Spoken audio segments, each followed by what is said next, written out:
tayo. Alam nyo, itong stud na to, ginawa talaga tong rostro na to para kay Governor De Clas. Kasi pag tumatayo ko dito, laging sobra. Ganyan po ang relasyon namin ni Governor De Clas. Kaya nga kanina si Ma'am Ever, masama ang tingin sa akin. Parang nagsiselos sa relasyon namin ni Governor De Clas. But again, itong araw na to, it is not for Governor De Clas, it is not para sa mga board member, kay Vice Governor, but instead, today ay para sa Benguet. Itong araw na to, tumayo at nanumpa ang inyong mga officials para magsilbi sa inyo. Alam nyo, kung naalala ko lang dalhin ng barong ko, marahil nakapag-oath na rin ako. Kaya lang, awan akong dalang barong. But again, tulad na sinabi ni Governor De Clas, itong next 3 years will be our golden years. And I encourage you, lalong-lalo na sa mga newly elected, nandiyan yung mga mayors, vice mayors, councilors ng iba't ibang munisipyo, andiyan ang mga tarataraki at napintas na mga board members. I encourage you today, ang United Benguet Party ay wala na. Meron lang tayong province of Benguet. Lahat ng ating galaw, lahat ng ating desisyon, hindi para sa partido, kung hindi ano ba ang makakapagpaganda sa Benguet. So I encourage all of the board members na numpa dito, gawin natin lahat ang makakaya natin. Pagandahin pa natin lalo ang ating probinsya. Ibinigay sa inyo ang kapangyarihan. Kanina, natutunan ko ang ibig sabihin, kaya pala itinataas ang dominant hand because yun ang gagamitin nyo sa pagsilbi. Yun po ang natutunan ko kay Judge, kay Ma'am. And ang kalawang kamay naman po, yung hindi dominant hand, ay linalagay sa Biblia para po humingi ng gabay sa Panginoon Diyos. Kaya nga, ang inyong ginawa ngayon mga board members, kayo po ay binigyan ng kapangyarihan ng ating mga kailian para gawin ang tama dito sa ating probinsya. Simulan natin sa paglilinis at pagpapaganda ng ating probinsya. Kaya nga, nandiyan kanina ang pinaka-gwapong mayor ng La Trinidad ngayon. Kailangan ko pong sumipsip dahil nakatira ako sa La Trinidad para hindi ako mapaalis niya. Ayan po si Mayor Roderick Awinan.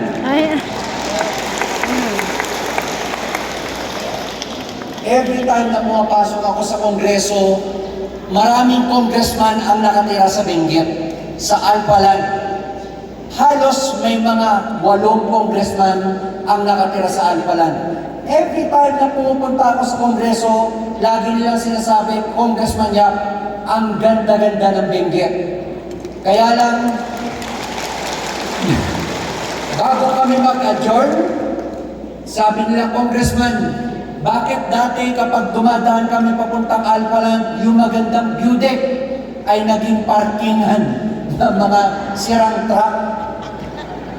But I encourage all of our public servant na aksyonan natin ang ganitong mga problema because it reflects sa ating probinsya. Tayo, magtulong-tulong tayong lahat. Gawin natin ang tama. Kapag tama, tayuan natin. Kapag mali, labanan natin. Because kung tayo ay magpapatakot sa mga gumagawa ng mali, our province will never progress. Kaya nga, kung titingnan nyo, it is still a message of unity. Kasi sinabihan ulit ako ni Kevin na unity speech siya na, unity naman to. Because kung hakayaan po ang mali, ay manaig sa ating probinsya, ibig sabihin wala akong kwentang kailian. I have to fight for our province.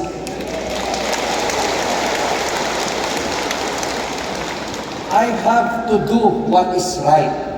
And I am very, very confident na ang 10 board member ng Benguet at ang mga ex-officio board member ay kasama natin gawin ang tama para sa ating probinsya.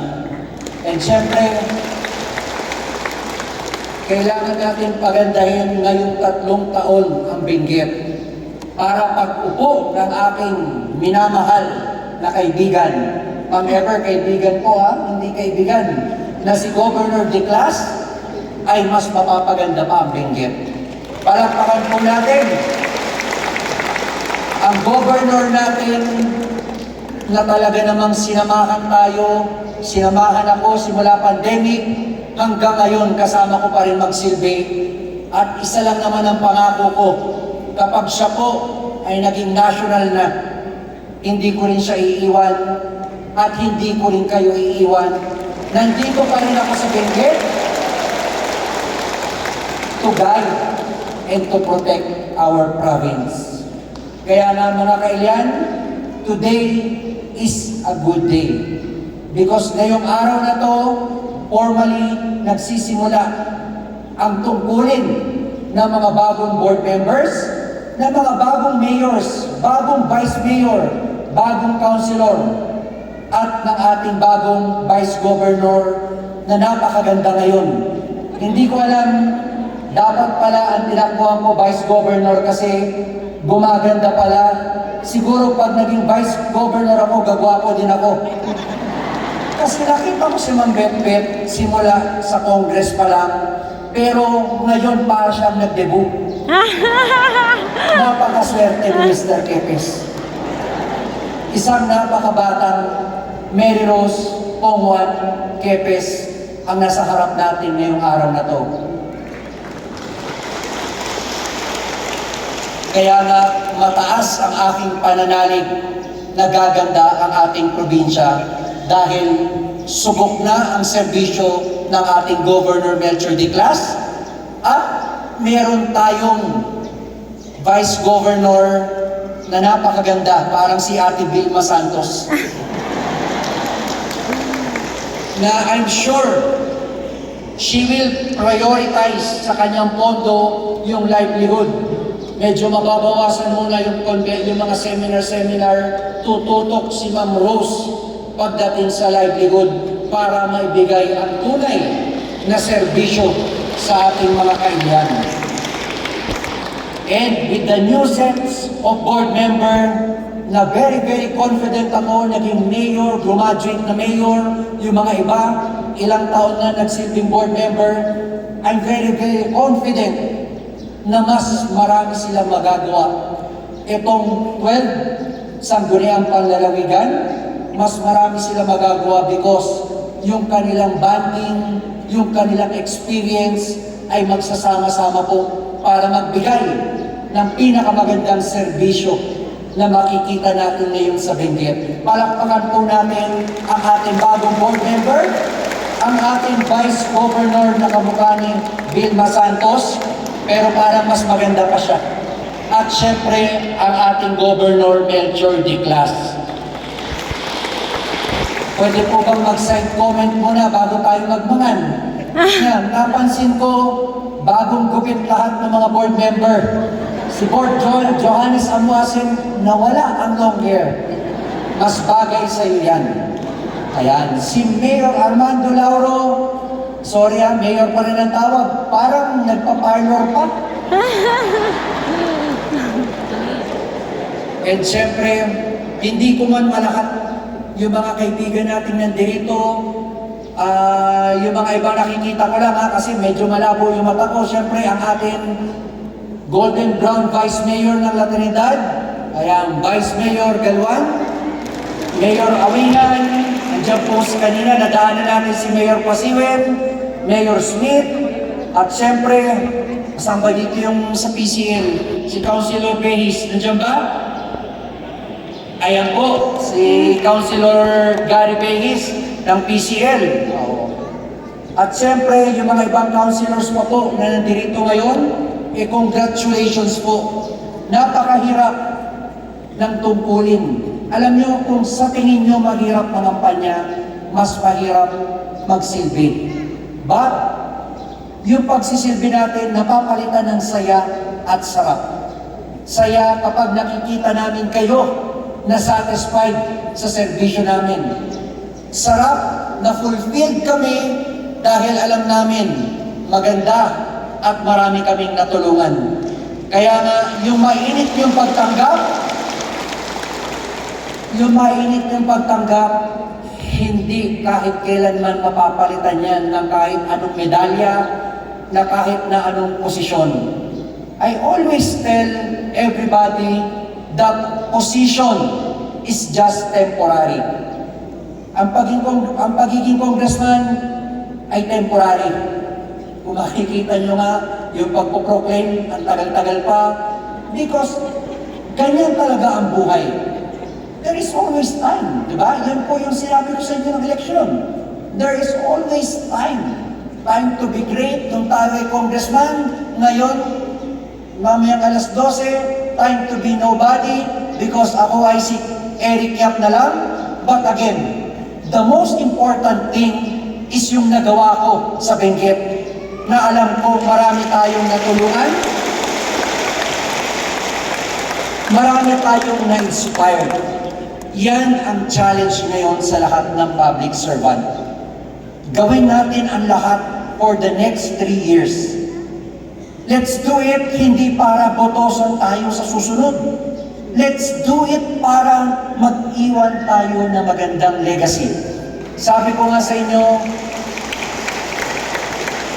I am ready to go anytime sa posisyon. Anytime pwede akong bumitaw sa pagka-congressman. Bakit?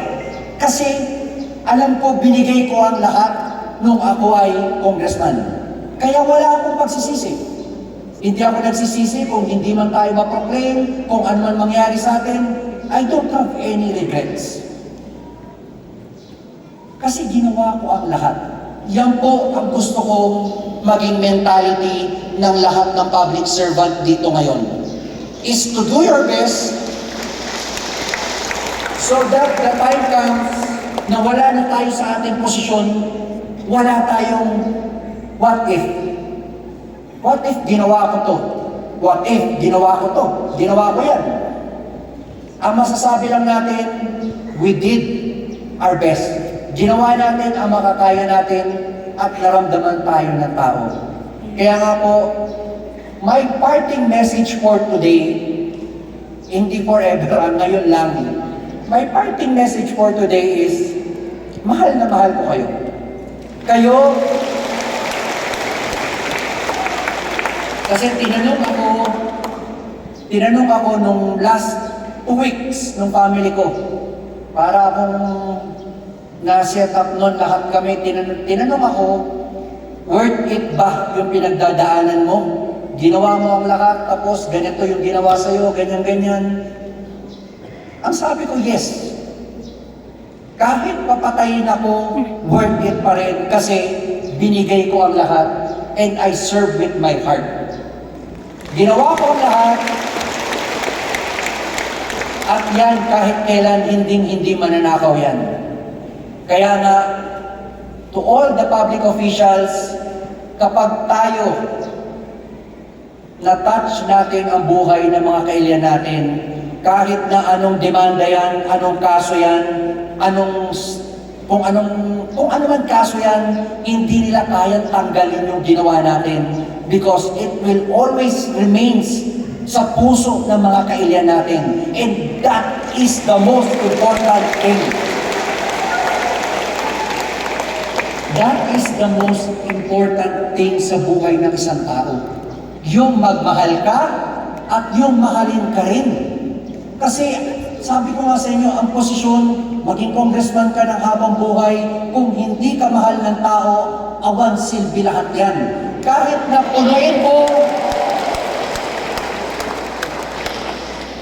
punuin ko ng Congressman of the Year, yung opisina ko, awan din silbihan. Kasi nung umulan sa Congress, tumulo yung ceiling, nabasa yung award ko, sira. Pero yung ginawa natin, yung performance natin, hindi mawala. Hindi kaya tanggalin ng baha, ng bagyo. Kaya na proud ako sa mga kailian ko sa inyo. Why? Because dito lang sa Benguet nananaig ang public service. Sa iba, kung sino yung, alam niyo na, ayoko na magsalita, baka mamaya mademanda pa ako. Pero sa Benguet, if you want to serve, if you want to be elected, you should serve the people with your heart. Kasi kung puro propaganda lang, hindi nadadala tayo doon. Tama? Kahit na anong pagtatakip natin, it will never change the mind of our kailian. Ang puso ang bumoboto, hindi ang tenga. So, mahaba ang sinabi ko, pero kung gusto nyong isummarize ko para sa mga public servant, serve with your heart, because ang botante natin, puso ang ginagamit sa pagbotos, hindi tenga. Kahit anong paninira sa inyo, huwag niyong pansinin. Kahit anong troll na mag-troll sa inyo, huwag niyong pansinin. You just keep on serving, keep on serving.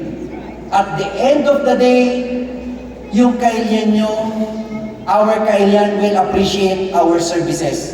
Because lahat ng mga taga-Benguet mapagmahal. Tama? Napatunayan ko yan kanina nung sinabi ni Governor Declas yung mga wives. Ulitin ko na lang, medyo yung iba hindi natawa sa joke ko. Kasi sabi ni Governor yung mga wives, ibig sabihin maraming asawa, kaya mapagmahal yung mga board members natin. But again, joke lang yun. Ang gusto ko lang sabihin, tama ang sinabi ni Governor Declas sa akin from day one. Congressman Yap, ang mga taga-Benguet, lahat marurunong. You should serve. Ang campaign, sabi ni Mary Rose Ponga, ng ating Vice Governor, ang campaign starts today. 3 years ang kampanya. Ang 45 days, para lang makapag-banding ang mga kandidato at makita nyo sa inyong mga barangay. But the true campaign starts today and that will end sa next 3 years.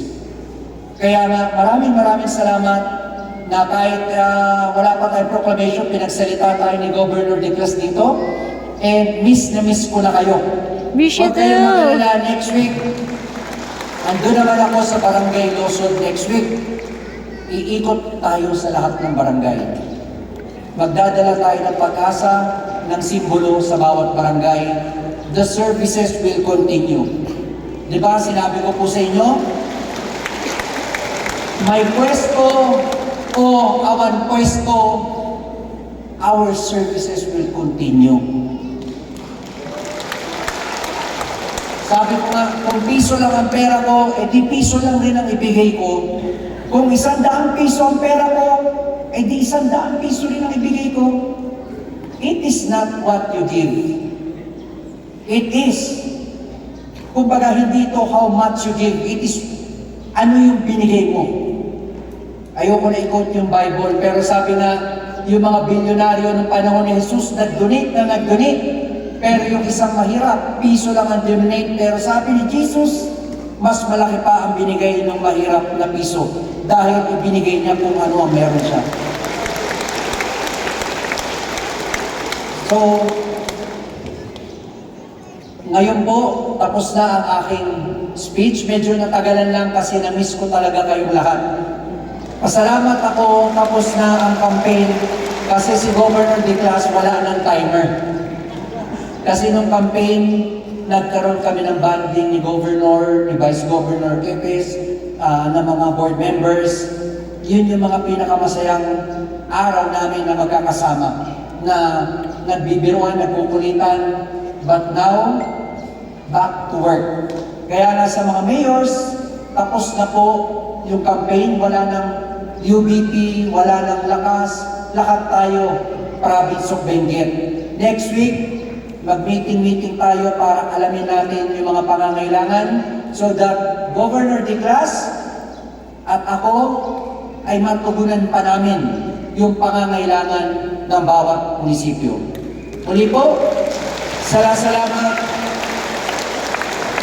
at wag na kayong malungkot kasi yung mga iba nalulungkot, kaya nga hindi na ako nagpo-post sa Facebook kasi nalulungkot kayo.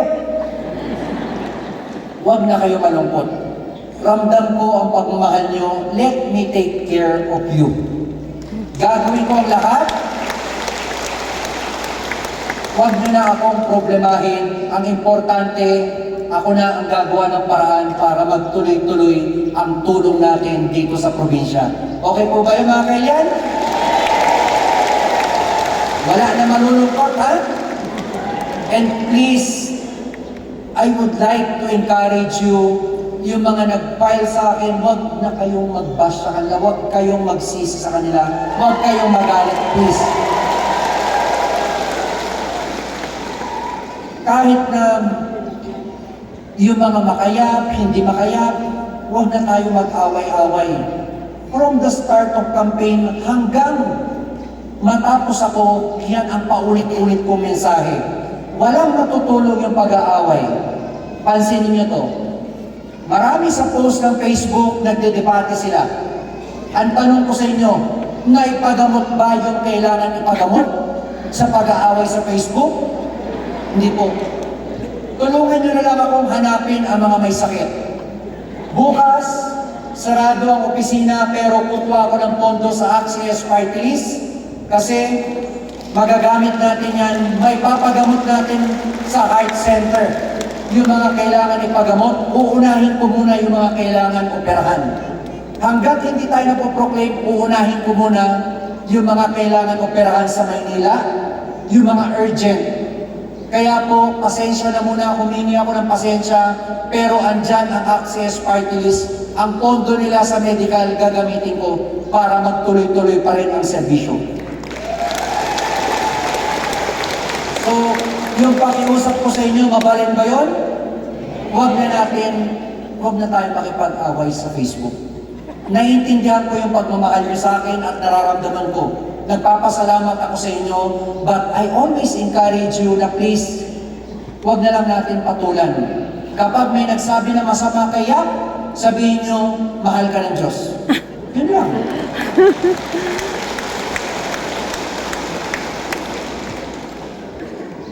Yung divisiveness, awan magagawa yan. Tapos ng eleksyon, siya hindi natatakbo sa 2028. So yung mga paninira nila, awan na rin kwenta yun. Kumbaga sa desisyon ng korte, moot ay nakademit na yun.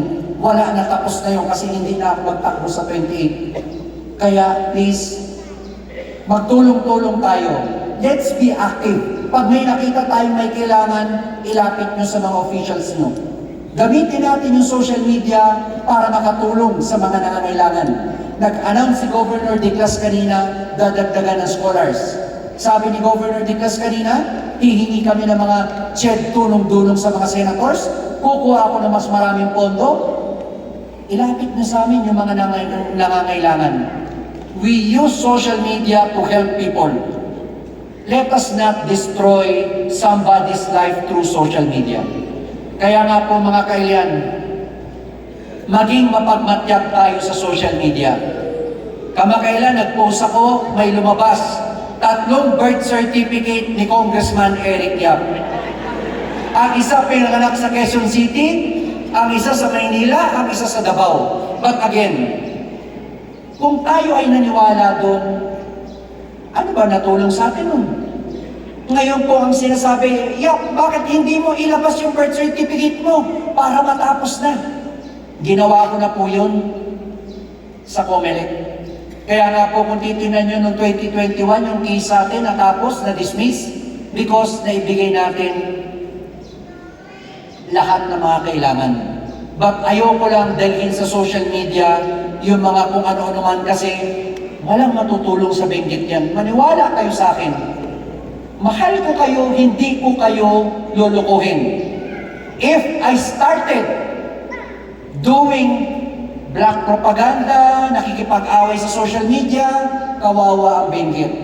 But kung ngayong araw magsisimula tayo magtulungan, together with our public officials, magtulungan tayo for the betterment of our province, makikita nyo, dadating ang araw, lahat ng sinasabi natin magkakatotoo. Yung palarong pambansa, yan pa rin ang target natin. Pero nakita nyo naman ang karaang nagawa na natin. Umanga na ang iba't ibang probinsya sa atin, hindi dahil sa atin, dahil sa atin. Lahat ng ginagawa ni Governor De Clas, ni Eric Yap, ng mga board member, hindi nakakredit yan sa amin. Nakakredit yan sa lahat ng mga taga-Benguet. So again, uulitin ko, medyo makulit talaga ako. Sasabihin ng iba, hindi pa rin ako nagbago, madaldal pa rin ako. Wag na tayong makipagpatol sa social media, yung mga nang-aaway, o na po. Gamitin na lang natin yun sa pagtulong. And doon naman sa mga iba, yung mga mag-relative na nung eleksyon naghiwalay-hiwalay, hindi nag-uusap, please, mag-reach out tayo sa kanila. Dahil hindi kabawasan o hindi kahinaan ang mag-reach out sa ating mga hindi pinagkakaintindihan. Kasi ako, wala akong kalaban, wala akong kaaway. Maniwala kayo at sa hindi, nagte-text pa ako kay former Vice Governor Tagel na mga quote. Nagme-message pa ako sa kanya pag may nakikita ako mga magagandang quote. Kasi hindi kami magkaaway. Kaya please, huwag tayo mag-away-away because it will create divisiveness. Kung hindi tayo masaya sa isang tao, ipakita na lang natin sa eleksyon. But wag ngayon. Wag ngayon. Kumbaga, ngayon magsama-sama tayo, magtrabaho tayo, because there's always a day of reckoning. Naniniwala ba kayo doon? Yes. Laging may karma. Kaya nga, bakit si Congressman Yap hindi nagagalit? Bakit si Congressman Yap pinahahayaan na lang lahat? Because I believe in the law of karma. Kung ano ang ginawa mo sa tao, yun rin ang babalik sa'yo. Kaya pag nagtanim ka ng pagmamahal, kapag gumawa ka ng mabuti, kabutihan din ang babalik sa inyo. So again, naaamoy ko na po ang hinanda ni Governor at ng province. Kaya titigil na po ko at naimbag na aldaw sa atin lahat. Magkikita-kita ulit tayo. And syempre, ngayon pa lang i-announce ko na yung Adibay Day natin mas magiging masaya. Mas magiging festive. Thank you very much and I love you po lahat. Salamat po. Lagi po! Maraming salamat for your continuous service, Congressman Eric Goya!